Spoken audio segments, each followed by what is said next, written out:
পরের জমিতে যাবে? ধরে চড়াচ্ছেন মধ্যে, যাবে? যাবে না। আলে চড়াচ্ছেন, যাবে কি যাবে না? সাহাবায়ে কেরাম বলছে অবশ্যই যাবে। মুহাম্মদ সাল্লাল্লাহু আলাইহি ওয়াসাল্লাম বলছে যা সন্দেহ তা হারাম। জানি বল, যা সন্দেহ তা কি হারাম।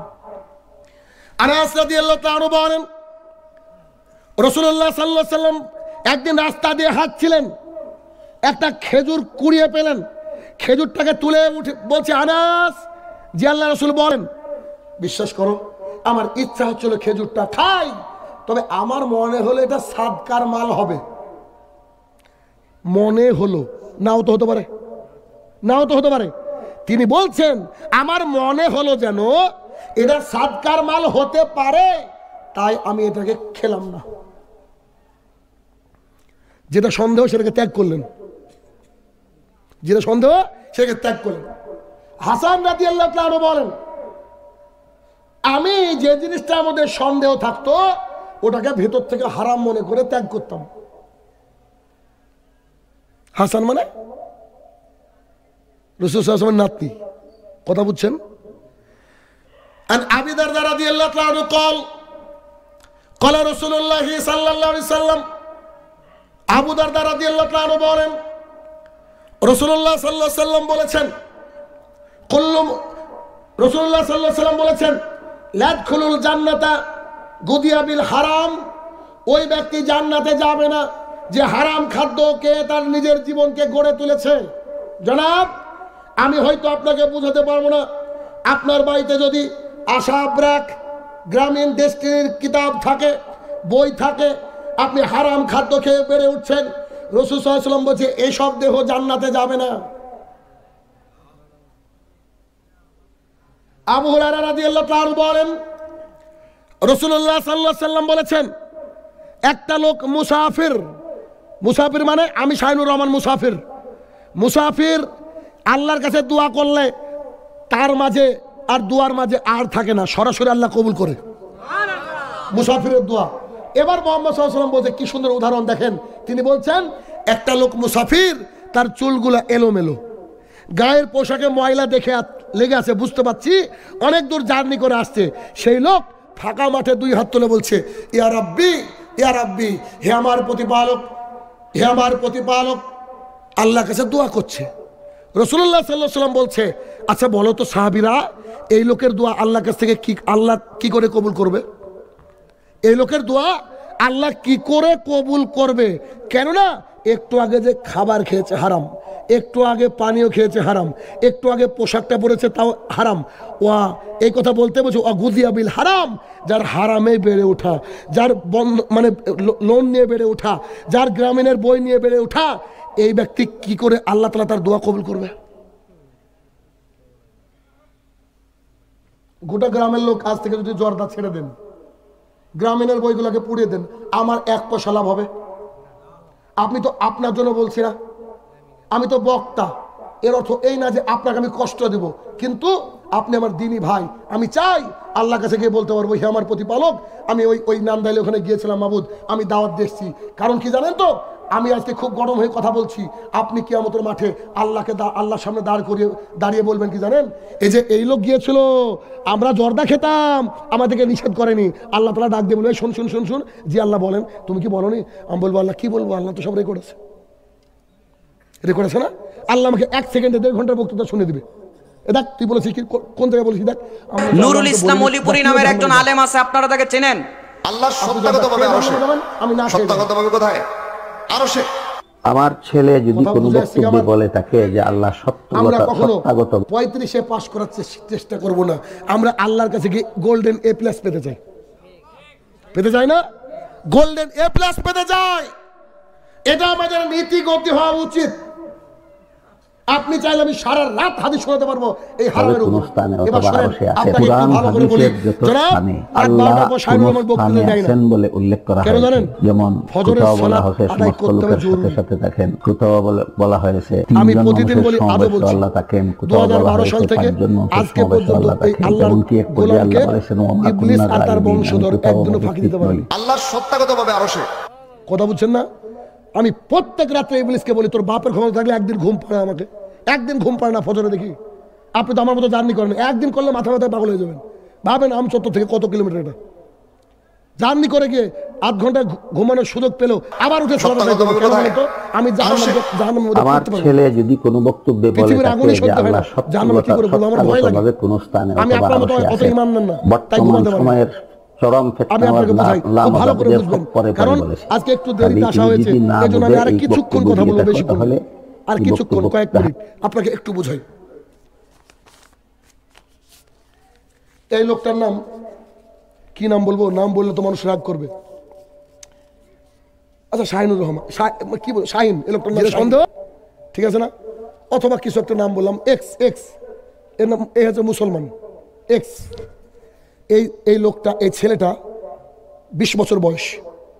এই ছেলেটা একটা মেয়ের সাথে ধরা পড়েছে, জেনা করছিল। এই ছেলের সাথে আপনার এলাকার কারোর বিয়ে দেবেন? কারোর মেয়ের দেবেন না? মানুষ তো পাপ করতে পারে ভাই।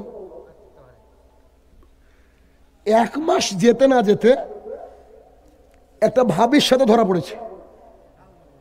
এবার পেপারে উঠে গিয়েছে অমক নান্দাইল গ্রামের শ্রীরামপুরের ওই এক্স নামে অমক ছেলে, অমকের ছেলে ধরা পড়েছে, এছে জেনাখোর, এছে লুচ্চা। এবার বলেন তো এই ছেলের সাথে কার মেয়ের বিয়ে দেবেন? পৃথিবীর কেউ দিবে কি? দিবে? আবু হুরায়রা রাদিয়াল্লাহু তাআলা আনহু বলেন, রাসূলুল্লাহ সাল্লাল্লাহু আলাইহি ওয়াসাল্লাম বলেছেন, যে ব্যক্তি 1 টাকা সুদ খায়, যে ব্যক্তি 1 টাকা গ্রামীণে নেয়, যে ব্যক্তি 1 টাকা ব্রাকে নেয়, যে ব্যক্তি এইরকম থেকে 1 টাকা নেয়, সে 36 জন নারীকে জেনা করে যে পাপী, ওরকম পাপী। যার বাড়িতে এইসব বইগুলো আছে গ্রামীণ আশা ব্র্যাকের, সে প্রতিদিন 36 জন নারীর সাথে জেনা করে। এই ছেলেটা একটা নারীর সাথে জেনা করেছে, দুটোর সাথে জেনা করেছে। সবাই আমরা ঘৃণা করছি, সবাই ফেরেশতা, আমরা সবাই আমরা ঘৃণা করছি জনাব। আর ওই 36টা নারীর সাথে প্রতিদিন জেনা করে, ওই লোকের বাড়িতে আপনার বিটি আছে, বিয়ে দিয়েছেন আপনি। হাদিস তো আরো আছে, আবু দাউদের হাদিস। এই হাদিসটা বলতে কষ্ট হয়, তাও শুনেন। আবু হুরায়রা রাদিয়াল্লাহু তাআলা আনহু বলেন, রাসূলুল্লাহ সাল্লাল্লাহু আলাইহি ওয়াসাল্লাম বলেছেন, কোন ব্যক্তি যদি 1 দিরহাম সুদ খায়, 1 টাকা সুদ খায়, 70টা পাপ হয়। কটা পাপ? সবচেয়ে নিচের পাপ হচ্ছে নিজের মায়ের সাথে জেনা করা। বলেন কষ্ট লাগবে না? যে মায়ের তলে, পায়ের তলে জান্নাত, আর ওই মাকে প্রতিদিন আমরা জেনার মধ্যে ফেলে দিচ্ছি। কতটা ঘৃণিত আমরা। আপনার আমার চেয়ে কোরআন হাদিস বেশি পড়ে ইহুদি খ্রিস্টান। কেন? প্রত্যেকটা কোম্পানির মালিক দেখেন ইহুদি খ্রিস্টান। খুঁজলেন আপনি? ওরা আমাকে দিয়ে, আপনাকে দিয়ে মায়ের সাথে জেনা করার মতন প্রতিদিন পাপ করাচ্ছে। ওরা বুঝতে পেরেছে মায়ের সাথে জেনা করে কেউ জান্নাতে যেতে পারে না। অতএব ওরা তো যাবে না, ওরা তো জানে যে আমরা যাবো না।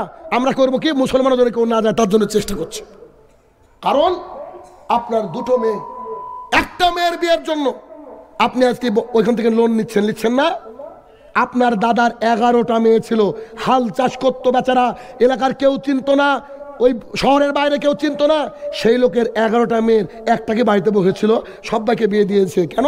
ওদের আল্লাহর উপরে ভরসা ছিল, জমিনের উপরে ভরসা ছিল। আপনার আমার আল্লাহর উপরে ভরসা নাই, জমিনের উপরে ভরসা নাই, তাই 2টো মেয়ের জন্য আমাদেরকে লোন নিতে হয়। অতএব আমাদেরকে শুধরাতে হবে, আমাদের জীবনটাকে পরিচালনা করতে হবে। আজকে টোটাল বক্তব্যের মূল যে জায়গা যেটা আমি বললাম, সেটা হচ্ছে কি? 1, সালাত দিয়ে জীবন শুরু করতে হবে, ফজর শুরু করতে হবে। 2, হারাম চলবে না। কেন?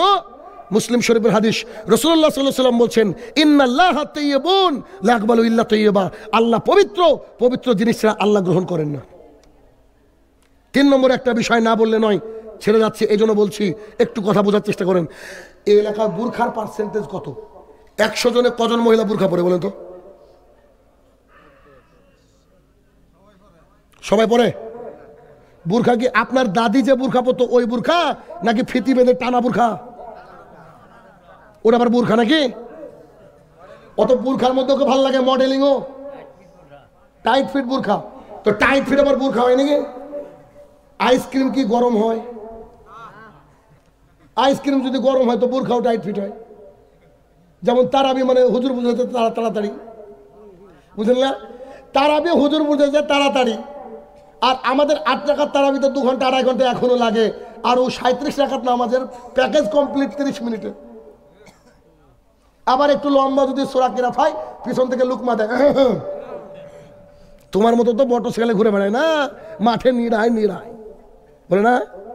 শোনেন, আল্লাহ সুবহানাহু ওয়া তাআলা কোরআনুল কারীমের 33 নম্বর সূরা 33 নম্বর আয়াতে বললেন, ওয়াকারনা ফি বুয়ুতিকুন্না ওয়ালা তাবাররাজনা তাবাররুজাল জাহিলিয়াতিল উলা। ও মহিলারা শোনো, তোমরা জাহালাতের যুগের মতো নিজেকে দেখিয়ে বেরিও না। কেন দেখে বেড়ালে কি হবে? আন আব্দুল্লাহ ইবনে মাসউদ রাদিয়াল্লাহু তাআলা আনহু قال قال রাসূলুল্লাহ সাল্লাল্লাহু আলাইহি সাল্লাম, আব্দুল্লাহ ইবনে মাসউদ রাদিয়াল্লাহু তাআলা আনহু বলেন, রাসূলুল্লাহ সাল্লাল্লাহু আলাইহি সাল্লাম বলেছেন, সালাসাতুন কাদ হারাম আলাইহিম মিন জান্নাহ, 3 শ্রেণীর মানুষের জন্য জান্নাত হারাম। 1, মুদমিনুল খামরিন, নিয়মিত পান বিড়ি জর্দা গুল সিগারেট যারা খায় তারা জান্নাতে যাবে না। আমি অনুবাদ করছি, আমি অনুবাদক।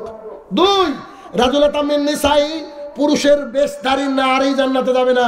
যে নারী জিন্সের প্যান্ট পরে, যে নারী টপ পরে, যে নারী ছেলেদের মতো করে চুল কেটে ছোট করে, আছে না নাই? এক লোক স্টেশনে গিয়ে বলছে, ভাই কটা বাচ্চা দেখেন তো, ঘুরে বলছে একেবারে কিলিয়ে তোর মারির দাঁত সব ফেলে দেবো জানিস। আমি ভাই দেখছি না বোন, কি করে বুঝবো ভাই, আমাদের মতো চুল কাটা, এরকম পোশাক। তো এমন একটা পজিশন এসছে ভাই, আমি ভেবেছিলাম বাংলাদেশে ঢোকার পর মনে দেখবো সবাই বোরখা আর বোরখা। আল্লাহ এ দেশেও জিন্স পরে গো। কিছুদিন আগে তো আবার পোশাকের স্বাধীনতা চাওয়ার জন্য ব্লাউজ ছাড়া শাড়ি পরে ওই করেনি, আন্দোলন করেনি? বলেন ওদের বাপ বেঁচে আছে? মনে তো হয় না। এতিম তো ওরা, এতিম। এতিম না হলে ওরা কেন এই কাজ করলো? 3, আর দায়ুস লা ইয়াদখুলুল জান্নাত, দায়ুস জান্নাতে যাবে না। সাহাবায়ে কেরামরা বলেন, আল্লাহ রাসূল সাল্লাল্লাহু আলাইহি ওয়াসাল্লাম দায়ুস কি জিনিস আমাদেরকে একটু বলেন। তখন মুহাম্মদ সাল্লাল্লাহু আলাইহি ওয়াসাল্লাম বলছেন, আল্লাহ যিকরু ফি আহলিল খাবাস, যার বাড়ির মহিলারা বেপর্দা, যার বাড়ির টিভিতে সারাদিন বোঝে না সে বোঝে না চলে, ওই হচ্ছে দায়ুস। চলে কি চলে না? নইলে ইন্ডিয়ান পাখিকে চিনলো কি করে গো?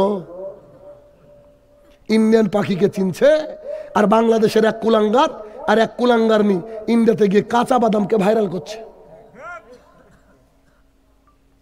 তারপরে কথা শুরুতে আসসালামু আলাইকুম বলে, মানে বিসমিল্লাহ বলে মদ খাবে। একটা শিল্পীকে দেখলাম আপনাদের দেশে, তো সেদিন বলছে, আসসালামু আলাইকুম, আমার গান যেন একটু ভালো ভালো চলে, আমি যেন সঠিক পথে থাকতে পারি, আমার জন্য দোয়া করেন। ওরে শালা বাপ পারে, আশ্চর্য দুনিয়া গো। বলছে আমার গান 31 নম্বর সূরা 6 নম্বর আয়াত, গান হারাম। আর ও বলছে আমার জন্য গান মানুষ বেশি বেশি শুনে, তার জন্য দোয়া করবেন। আবার এক হুজুরকে দেখলাম যে কোন একজন ফিল্ম স্টারের কাছে গিয়ে দোয়া করছে, আল্লাহ এর সিনেমা যেন ভালো চলে। রাসূলুল্লাহ সাল্লাল্লাহু আলাইহি ওয়াসাল্লাম সাহাবীদের মাঝে এসে বলছে, শোনো, এক শ্রেণীর মানুষকে এত বেশি ভয় পায়, দাজ্জালকে অত বেশি ভয় পায় না। রাসূল সাল্লাল্লাহু আলাইহি ওয়াসাল্লামের কথা শুনে সাহাবারা অবাক হয়ে গেলেন। আপনি তো বলেছেন দাজ্জাল সবচেয়ে খতরনাক, তার চেয়ে আবার ডেঞ্জার কে হলো? মুহাম্মদ সাল্লাল্লাহু আলাইহি ওয়াসাল্লাম বলছে দুনিয়াবি আলেম। কি বলছে? দুনিয়াবি আলেম। তো দুনিয়াবি আলেম যে এই কথা বললেন, দলিল কি? মুসনাদ আহমদ 21621। আপনি যদি বাংলাদেশের গোলাম রাব্বানির বক্তৃতা শুনেন, 1.5 ঘন্টার মধ্যে 1 ঘন্টা 20 মিনিটই গান। ও কি বলে, আমি গান শুনি না, তাহলে আল্লাহ ওহী করে মনে হয়। কি গো, গানের সুরে গজল করা মানে ওই গানটাকে কতবার শুনে শুনে ও রিপিট করেছে, অথচ পেটে লাথি মারলে 10টা হাদিস বেরোবে না। বলেন আপনি আনেন, যারা সুর করে আমার মতো এসে বক্তৃতা শোনেন, আপনারা মনে হয় খুব কম হলো 50টা প্লাস হাদিস শুনেছেন আজকে। তো এইভাবে আমাদের সমাজ পরিবর্তন হবে না ভাই। আর একটা আছে আপনারা দেখেন, পুষ্পা হুজুর নাম রেখেছে, পুষ্পা হুজুর, ইয়াংদের নাকি আইডল। আরে খালি প্রেমের ইদাই কি আসিফ কি আপনার না কি একটা আসিফ কি না বলে নাম, ওই আছে আরেকজন তো আবার ওই জান্নাতের গন্ধ নিয়ে এসছে সৌদি আরব থেকে। জান্নাতের গন্ধ নিয়ে এসছে, ক্রিকেট খেলছে, প্যান্টটা খুনুর নিচে। বলেন তো হাদিস নম্বর কত বলেছিলাম, মনে আছে কারোর? মুসলিম শরীফের কত নম্বর হাদিস বলেছিলাম? প্যান্ট নিচে গেলে থাকার জায়গা জাহান্নাম, মনে নাই? 195, 195। কথা বোঝা গেল কি? আমাদের মধ্যে মারামারি বুকের নিচে নাকি নাভির উপর, জোরে আমিন নাকি আস্তে আমিন, না না, এটা আমাদের মধ্যে মারামারি, এটা নেই। তারপর হচ্ছে ওই সম্মিলিত মোনাজাত করবো কি করবো না। আশ্চর্য কথা গো, ইবাদতই ঠিক হচ্ছে না, মোনাজাত নিয়ে মারামারি করে। ইমাম সাহেব এসে বলছে, এ আমার প্রতিপালক, এবার আমি 10 বিঘা ধান বুনেছি, আমার ধানে আমি আল্লাহ তুমি বরকত নাজিল করো। সবাই বলছে আমিন। আমার তো জমি নাই রে ভাই, কথা বলে বুঝেননি, আমার তো জমি নাই, তো আমি আমিন বলবো কেন? ইমাম সাহেব যদি চুপি চুপি আল্লাহকে বলে ফেলে, এ আমার প্রতিপালক, আমি জেনা করেছি ক্ষমা করো, আমি বলছি আমিন। আশ্চর্য ব্যাপার, জেনা আমি করলামই না বলছি আমিন। ও জেনা করেছে, ওর জন্য আমি আমিন বলবো মানে? কথা বুঝছেন কিনা আমার? সহিহ বুখারী হাদিস নম্বর 1107, 1115, 1116, রাসূল সাল্লাল্লাহু আলাইহি ওয়াসাল্লাম বলছে সলাতি মুনাজাত, সলাতি মুনাজাত। তার দলিল নেবেন, মুনাজাতের সংজ্ঞা হচ্ছে এই যে হচ্ছে দুই ব্যক্তির মধ্যে গোপন আলোচনা, যেটা তৃতীয় ব্যক্তি শুনবে না। কেমন দেখেন, আল্লাহু আকবার, আলহামদুলিল্লাহি রাব্বিল আলামিন, যখন চুপে চুপে পড়ছেন কে শুনছে বলেন তো? আল্লাহ। আল্লাহ তাআলা আকাশ থেকে বলছে আমার বান্দা প্রশংসা করলো, দুজনের মধ্যে গোপন আলোচনা, তৃতীয় ব্যক্তি শুনলো না, এর নাম হচ্ছে মুনাজাত। আপনি জানাজায় গিয়েছেন, জানাজায় গিয়ে একটা দোয়া পড়তে হয়, কার কার মুখস্থ আছে? হাত তুলেন। আল্লাহ মাগফিরলি হাইয়্যিনা মাইয়্যিতানা, এটা কার কার মুখস্থ আছে? দেখেন পাবলিকের অবস্থা, এই 4-5 জন মাত্র, জি হাত নামান। এইখানে যে দোয়াটা আছে, এই দোয়াটার মানে যদি জানেন আপনি, তাহলে আপনি নিজে লজ্জিত হয়ে যাবেন। কেমন লজ্জিত হবেন? আপনাদের দেখেন এক লোক কাতারে থাকে, কাতারে আমাকে মেসেজ করেছে, মোটামুটি 20-22 দিন হলো আমাকে মেসেজ করে বলছে যে স্যার, অনেকে স্যার বলে ডাকে, ইংরেজি পড়ে তো, আমাকে স্যার একটা মাসলা জানতাম। বলেন, মানে লিখেছে ও হোয়াটসঅ্যাপে। আচ্ছা বলেন। আমি তো কাতারে থাকি, ওখান থেকে টাকা পাঠাই, তো ব্যাংকে যে ইন্টারেস্টটা হয় ওটা কি সুদ? না, আপনি তো আপনারা বুঝতে পারেন না আমার কথা। তা আমি আবার লিখলাম, ভাই ইন্টারেস্টের বাংলা হচ্ছে সুদ। কথা বুঝেননি? উনি বলছেন ব্যাংকে যে ইন্টারেস্টটা পায় ওটা কি সুদ? আরে ভাই সুদেরই তো ইংরেজি ইন্টারেস্ট। বোকার মতো প্রশ্ন না? আপনি বলছেন ভাই ওই আমুল দুধের প্যাকেটটা দেন তো, কোনটা? ওইটা দাম কত? কোনটা? ওই 10 টাকা বলা। আপনি বলছেন 10 টাকা বলা দুধের দাম কত? আরে ভাই নামই ওটার দামই তো 10 টাকা, আপনি তো বলে দিলেন। ঠিক আছে না? আমি একটা স্কুলে গিয়েছি, বাচ্চারা কত পাকা দেখেন। একটা ছেলেকে বলছি সালাম দেব, বলছি সাহিদ তোমার নাম কি? একা হেসে পাগল। বুঝছে স্যার আপনি কত পাগল। তাই বলছি, আমি তো মজা করছি ওর সাথে। আমি বলছি কেন? আপনি তো আমাকে বললেনই যে শাহিদ তোমার নাম কি? আমার নামই তো শাহিদ, আপনি ধরলেনই তো। আসলে তো তাই। আপনি যখন বলছেন আল্লাহুম্মা গফিরলি হাইয়িনা ওয়া মাইতিনা ওয়া শাহিদিনা ওয়া গায়বিনা, পুরো আপনি যদি পুরোটা পড়েন তার অর্থ কি? আল্লাহ যারা উপস্থিত ক্ষমা করো, আল্লাহ যারা মারা গিয়েছে ক্ষমা করো, আল্লাহ যারা ছোট তাদেরকে ক্ষমা করো, আল্লাহ যারা বড় তাদেরকে ক্ষমা করো, আল্লাহ যারা উপস্থিত তাদের ক্ষমা করো, আল্লাহ যারা উপস্থিত নাই ক্ষমা করো, আল্লাহ যারা, আমরা যেন ইসলামের উপরে থাকতে পারি। এরপরে আর দোয়া আছে, কিন্তু পাবলিক আমরা যাই হোক না কেন, হুজুর যখন একটু কাঁদবে তখনই তো মজা। বাংলা বলবে হুজুর তবে গা মজা, আরবিতে বলে বলে কোনো কাজ নাই। সেই ওই লোকের মতো সৌদি আরব গিয়ে দেখছে সবাই আরবিতে কথা বলে, ভাই মনটা খারাপ। বাংলাদেশ থেকে গেলাম, আরবি শিখতে কতদিন লাগবে? আর এক মিশরীয়র কাছে ডিউটি দিয়েছে, সন্ধ্যাবেলায় বসে আছে আর আজান পড়ছে, চট করে বুঝো সবই আরবিতে, খালি আজান দেয় বাংলায়। মানে ও আল্লাহ আকবার বলে শুনে শুনে অভ্যস্ত। ও হচ্ছে আজান তো আমাদের নামদাইলের মতোই পড়ছে, তাহলে এটাই বাংলায়। তো ও আর কাউকে জিজ্ঞাসা করতে পারে না যে সবই আরবিতে, এই দেশে আজান কেন বাংলায়। অতএব আসুন আমাদের জীবনটা এই কোরআন এবং সুন্নাহ মোতাবেক পরিচালিত করি। হে আমার প্রতিপালক, এতক্ষণ যে আলোচনা করলাম মাবুদ, এলাকার মানুষকে কলিজাতে ভালোবাসি, এই জন্য এই কথাগুলো বললাম কোরআন এবং সুন্নাহ থেকে। সর্বপ্রথম আমি এবং আমার ভাইয়েরা যারা উপস্থিত এবং যারা বাইরে আছে মিডিয়ার মাধ্যমে শুনবে, মাবুদ সবাইকে তুমি ক্ষমা করে দাও, আল্লাহুম্মা আমিন। হে আমার প্রতিপালক, যারা আয়োজন করেছে মাবুদ তারা যেন কিয়ামত পর্যন্ত বাঁচলে হকের উপরে বাঁচতে পারে, তুমি সেই তৌফিক আদা করো, আল্লাহুম্মা আমিন। হে আমার প্রতিপালক, কবরের তলে জানি না মাবুদ কি হালে রয়েছে, আমাদের বহু আত্মীয় কবরের মধ্যে চলে গিয়েছে মাবুদ। এই পৃথিবীর সমস্ত জায়গার খবর পেলেও মাটির তলের খবর আমরা পাই না মাবুদ গো, তারা যদি ক্ষমার যোগ্য হয় মাবুদ, তাকে তুমি ক্ষমা করে দাও, আল্লাহুম্মা আমিন।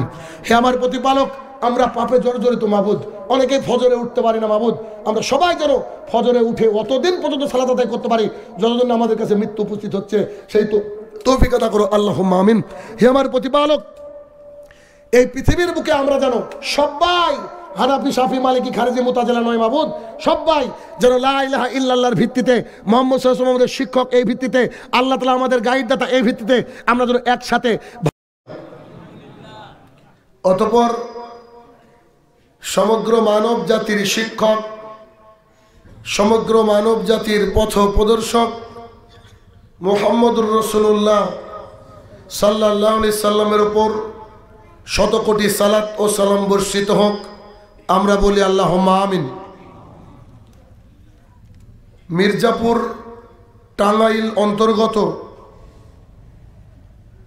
ডোহাতলি পশ্চিমপাড়া জামে মসজিদ, অত্র এলাকায় আজকে আমার সংক্ষিপ্ত বক্তৃতার বিষয় লুকমান হাকিমের কিছু উপদেশ। উক্ত বিষয় তথ্য এবং তত্ত্ববহুল আলোচনা করার চেষ্টা করব ইনশাআল্লাহুল আজিজ। সন্ধ্যা থেকে এই পর্যন্ত অনেক আলোচনা শুনেছেন,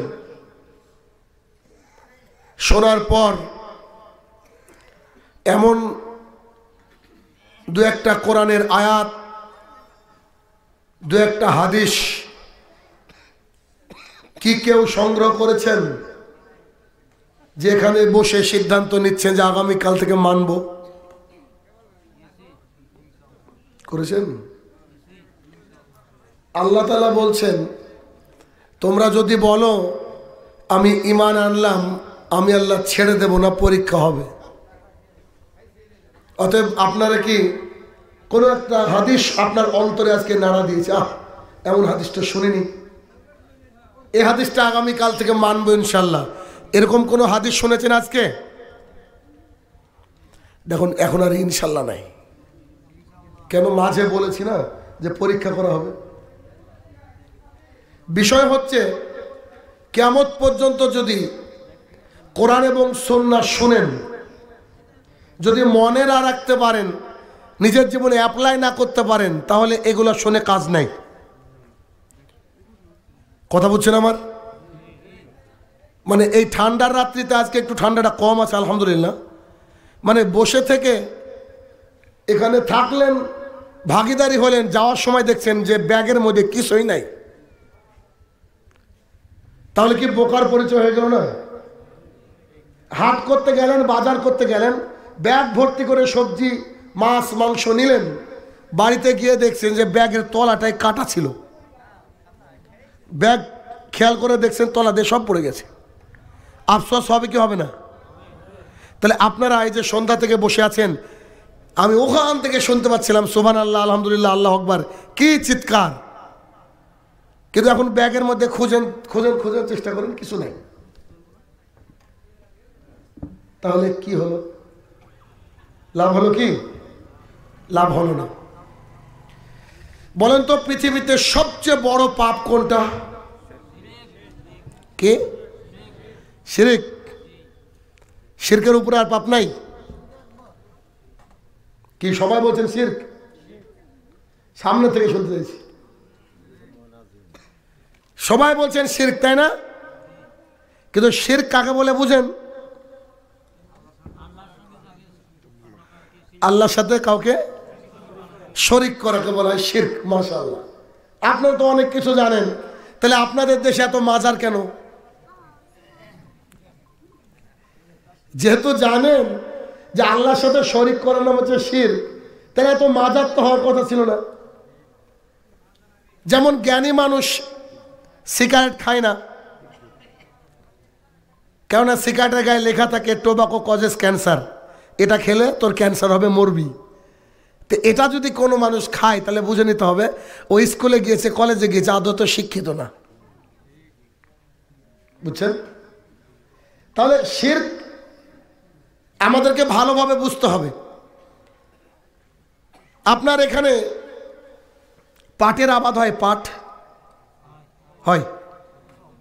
আবাদ কিসের বেশি হয় বলেন তো? ধানের। তো আপনি 100 কুইন্টাল ধান বিক্রি করেছেন, কোনোদিন স্কুলে যাননি, আপনাকে টাকা দেওয়া হয়েছে 50,000। এই 50,000 টাকা একটা একটা করে বেছে বেছে গুনে গুনে দেখবেন, দেখবেন না? যে কিনেছে সে যদি বলে না 50,000ই আছে, তারপর একবার গুনবেন। ছেলে আসলে বলবে বাবা বেটা টাকাটা একটু টেনে দেখতো ঠিক আছে কিনা। তারপরে আবার বলবেন বেটা এই নকল টকল নাই তো, জাল তাল নাই তো। বলবেন কি বলবেন না? আপনি আমি হাটে গিয়েছি, হাটে বাজারে গিয়েছি, সবাই গ্রামের মানুষ। 1 কিলো আলু কিনবেন 30 টাকা কেজি, নাকি 30 টাকা কেজি। তো 1 কেজি আলু কিনবেন, আলুগুলাকে বাছছেন, বেছে বেছে দেখবেন ওর দোকানে একটা ঝুড়ি থাকে, থাকে না? তো ঝুড়িটাকে নিয়ে আলুগুলাকে বেছে বেছে তুলছেন, খেয়াল করেন, এই যে তুলছেন। তোলার পরে এবার ওনাকে দিলেন দাড়িতে, নেন মাপেন তো। তো উনি যখন দাড়িতে তুলেছে 2টো আলু কম পড়েছে, এমন হয় না? তো 2টো আলু যখন কম পড়েছে, যে দোকানদার 5 ওয়াক্তের সালাত আদায় করে দাড়িওয়ালা লোক, ও নিজে ওর দোকান থেকে 2টো আলু যেই তুলে দিতে গিয়েছে, আপনি হাতটাকে ধরে বলছেন এই দাঁড়ান, মানে ওকে আপনি বিশ্বাস করতে পারেননি। 1 কেজি আলু যদি 20টা হয়, 18টা আপনি তুলে দিয়েছেন, আর আপনি এটুকু ভাবছেন ও যে 2টো দেবে ওই 2টোই পচা, গ্যারান্টি। বাস্তবতা বলছি। 30 টাকা কেজি আলু কিনতে গিয়ে আমরা যেভাবে যাচাই বাছাই করি, জান্নাতে যাওয়ার যে রাস্তা, সহিহ সুন্নাহ, কোরআনুল কারীম, ইসলাম, এই ইসলামকে আমরা অত যাচাই বাছাই করে গ্রহণ করি না। হুজুর বলে দিয়েছে মানে ওটাই ফাইনাল, কিন্তু আমরা এগুলোকে যাচাই বাছাই করি না। অতএব ধর্ম নিতে হলে যাচাই বাছাই করে নিতে হবে। রাস্তার হকারকে দেখলে মনে হয় MBBS ডাক্তার, কিছুই জানে না, তাই না? ক্যানভাসারকে খেয়াল করেননি? এমনভাবে বলবে আমার এই পাউডার খেলে আপনার আর চুলকানি থাকবে না। অথচ ডার্মাটোলজি কত পড়াশোনা করে একজন ডাক্তার স্কিনের বিশেষজ্ঞ হওয়ার পর ট্রিটমেন্ট করেন, ভয় করেন কোন ওষুধটা দিব কোন ওষুধটা দিব না, কিন্তু ক্যানভাসারের কাছে সব সেম। তো ধর্ম আজকে মহা বিপদের মধ্যে পড়ে গিয়েছে। এই ধর্মটাকে ঠিকঠাক করে যাচাই বাছাই করে নিতে হবে। রাজি আছেন? আল্লাহ সুবহানাহু ওয়া তাআলা কোরআনুল কারীম 114টা সূরা দিয়ে সাজিয়েছেন। তন্মধ্যে একটা সূরার নাম হচ্ছে সূরাতুল লুকমান।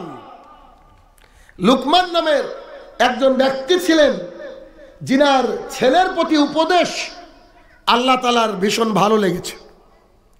আল্লাহ সুবহানাহু ওয়া তাআলা তার ছেলেকে দেওয়া বাবার উপদেশগুলো কোরআনুল কারীমের মধ্যে লিপিবদ্ধ করে দিয়েছেন।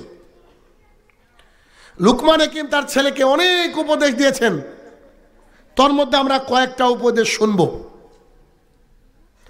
এই রাস্তা দিয়ে আসতে গিয়ে একটা জায়গায় অনেক বড় একটা খাদ রয়েছে, গর্ত রয়েছে। আপনার ছেলে ওই দিক দিয়ে স্কুলে যায়। ছেলের 18 বছর হয়ে গিয়েছে, তারপরে সন্তানকে বলেন যে বেটা তুমি যখন রাস্তা দিয়ে হাঁটবা, ওই যে তোমার চাচার বাড়ি, চেয়ারম্যানের বাড়ি আছে না, ওখানে একটা গর্ত আছে বেটা, ওই জায়গাটা দেখে হাঁটবা। বলেন কি বলেন না? কারণ মা বাবার কাছে ছেলে তো বড় হয় না কোনোদিন। ছেলে পাইলট হয়ে গেছে জাহাজের, তারপরে যদি সাইকেল নিয়ে বাজারে যায় তো বাবা বলে বাপ এক সাইড দিয়ে চালাবা, বলে না? তাহলে আপনি আপনার ছেলেটা যেন ওই খাদের মধ্যে না পড়ে তার জন্য নসিহত করেন। তাহলে আপনার এই যে ইসলাম, এই ইসলামের বিষয়টা যেখানে খানাখন্দক রয়েছে, খাদ রয়েছে, সেই বিষয়টা কি মানুষকে, আপনার ছেলেকে জানাবেন না? জানানো দরকার। লুকমান হাকিম তার ছেলেকে বলছে, ইয়া বুনাইয়া, ও আমার কলিজার টুকরা। ছেলের নাম রেখেছেন আব্দুল্লাহ, ছেলের নাম রেখেছেন আব্দুর রহমান, ছেলের নাম আরো কত কিছু রেখেছেন। রাখার পর এখন ছেলেকে ডাকছেন আব্দুল্লাহ, ছেলে শুনে না। আবার আব্দুল্লাহ, না ছেলে শুনেই না। আবার আব্দুল্লাহ। এরপরে কি বেরোবে আপনার মুখ দিয়ে? বুঝতে পারছেন কি বেরোবে? খারাপ ভাষায় ছেলেকে সম্বোধন করে, তাই না? তো দেখা যাবে নাম আব্দুল্লাহ হলে আব্দুল্লাহর সাথে হর্ষই যোগ করে দেবেন, নাহলে দীর্ঘইকার যোগ করে দেবেন, নাহলে আরো নাম রেখেছেন কুদ্দুস, বলবেন ওই কুদ্দুসি, বলেন না? তো এইরকম ভাবে আমরা আমাদের সন্তানদেরকে ডাকি। লুকমান হাকিম তার ছেলেকে বলছে, ইয়া বুনাইয়া, ও আমার কলিজার টুকরা, আমার আব্বাজান, তোমাকে কিছু কথা বলি, শোনো বেটা। বলেন। লা তুশরিক বিল্লাহ, আল্লাহর সাথে শিরক করো না। ইন্না শিরকা লা যুলমুন আযীম, শিরক হচ্ছে সবচেয়ে বড় পাপ। কোন ব্যক্তি যদি শিরক করে, খাস তওবা ছাড়া পৃথিবীর বুকের এই মায়া ত্যাগ করে, অর্থাৎ মারা যায়, তার থাকার জায়গা জাহান্নাম। সূরা নিসা সূরা নম্বর 4 আয়াত নম্বর 48 এবং 116। আবু হুরায়রা রাদিয়াল্লাহু তাআলা আনহু বলেন, আনাস রাদিয়াল্লাহু তাআলা আনহু বলেন, রাসূলুল্লাহ সাল্লাল্লাহু আলাইহি ওয়াসাল্লাম বলেছেন, আল্লাহ